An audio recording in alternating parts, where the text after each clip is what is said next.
గతంలోనే 3 రాజధానులు అన్నారు, ఇప్పుడేమో ఒకే రాజధాని అంటున్నారు. స్టాండ్ మారింది. ఏం చెప్తారు? నిజంగా పరిస్థితి ఉంటుందా? ఇది ఎట్లాగొద్దంటే సామెతలు చెప్పేవాళ్ళు పూర్వం. ముసలోళ్ళు అందరూ రచ్చబండ మీద కూర్చొని మాట్లాడుతూ ఉంటారు. అది గుర్తొస్తుంది. మరి ఈ వయసుకు చూస్తేనేమో ఇతని వయసు 40 యువకుడు అంటారు. ఆలోచనలు ఆయన చెప్పే మాటలేమో మైండ్ దొబ్బుద్ది కదా. అంటే మనం అంటే చిప్ ఎగిరిపోయిందని. మరి ఈడికి ఎగిరిపోయిందో తెలియదు, వీడితో పాటు ఉండే నాయకులకి ఎగిరిపోయిందో తెలియదు. కానీ పేరు సంబోధించాలంటే నా అసహ్యం వేస్తుంది. ఏంటంటే మన దరిద్రం మాజీ ముఖ్యమంత్రి. ఇక అది రాజధానిలోనే పరిపాలిస్తాను, రాజధానిలో అసలు రాజధాని ఎక్కడో తెలియని, రాజధాని ఎక్కడుందో తెలియని ఆ వాళ్ళకి, ఆ యదవలకి ఈరోజు మళ్ళీ 3 రాజధానులు కదా, ఏకైక రాజధాని అమరావతి అని అంటే అమరావతి రాజధాని అని 75 సంవత్సరాల యువకుడు చెప్పాడు. ఆ రోజు చెప్పాడు, ఈరోజు చెప్తాడు.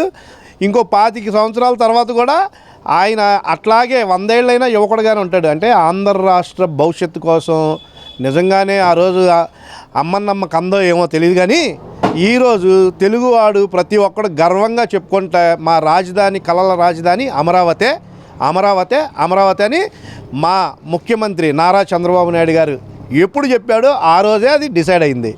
3 రాజధానులు అని చెప్పి పేకాట ఆడుకునేవాడికి, 3 ముక్కలు ఆట ఆడుకునేవాడికి 3 రాజధానులు. వీళ్ళంతా ఈ బ్యాచ్ అంతా పేకాట బ్యాచే.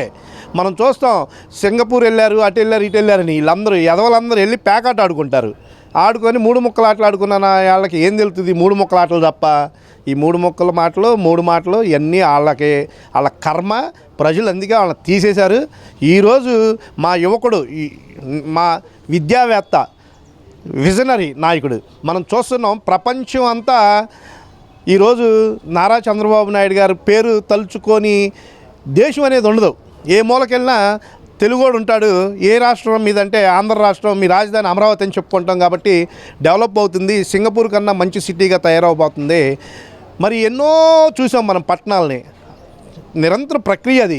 విజన్ 2020 అని పెడితే అప్పుడు 2004లో నవ్వారు. 2020 వచ్చిన తర్వాత హైదరాబాద్ హైటెక్ సిటీలో వెళ్ళేవాడు ఏ దేశం వెళ్ళానా అని అనుకుంటున్నారు.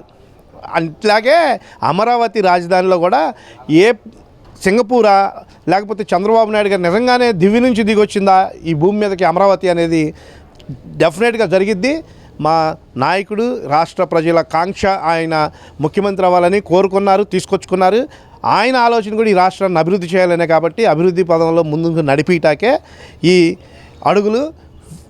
ఈ లాస్ట్ 5 years కూడా ఆయన ఉంటే ఈరోజు అమరావతి రాజధాని మాదని ప్రతి తెలుగోడు గర్వంగా చెప్పుకొని ప్రపంచ నలుదిక్కుల నుంచి తెలుగోళ్ళు పిలిచేవాళ్ళు అమరావతి మా రాజధాని అని.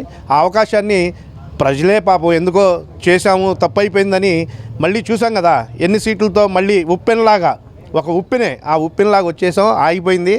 ఇక ఆ తర్వాత 11, 1, 2 అనేది ప్రజలు నిర్ణయిస్తారు. పులివెందులతోనే పడుకోబెట్టేశారు కాబట్టి ఇక దాని గురించి మనం మాట్లాడుకోకూడదు.